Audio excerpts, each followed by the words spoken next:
Sosok Sakyus Ginting penentu nasib Baradae pengalamannya tak main-main. Profil Sesro Waprov Div Propam Polri Kombes Sakyus Ginting sebagai Ketua Sidang Komisi Kode Etik terhadap Baradae pada Rabu 22 Februari 2023 hari ini. Sidang Kode Etik Baradae yang dipimpin oleh 3 perwira penegak Polri berpangkat Kombes.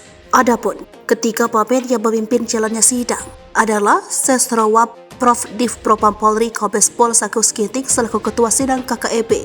Selanjutnya 2 anggota sidang lainnya adalah Irbi Jemen SDM 1 Itwil 5 Itwasum Polri, Kombes Pol Imam Tobroni dan Kabak Sumda Rorenmin Bareskrim Polri, Kombes Pol Hengki Wijaya. Dalam sidang kali ini akan diawasi langsung oleh pengawas eksternal yakni Ketua Harian Kompolnas Beni Mamoto dan Komisioner Kompolnas Pongki Indarti. Kombes Pol Sakyus Ginting adalah seorang perwira penegak Polri sejak 16 November 2020.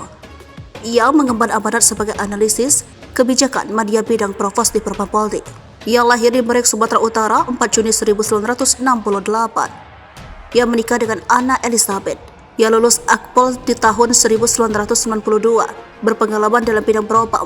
Jabatan terakhirnya adalah Kabagat Tiplin Provos di Propam Polri. Ia pernah menjabat sebagai Bangli Polda Bali pada tahun 2011. Di tahun 2013, Ginting pernah menjadi Wadir Pamopfit Polda Bali di Bali, lalu Ginting diangkat menjadi Kadipropam Polda Kalteng di tahun 2015. Setelah setahun, Ginting menjabat sebagai analis kebijakan media bidang provos di Propam Polri. Ia pernah melakukan kunjungan ke Polres Kutai Kartanegara dalam rangka pengecekan produk DP3D, ruang patsus anggota Polres dan hasil sidang disiplin.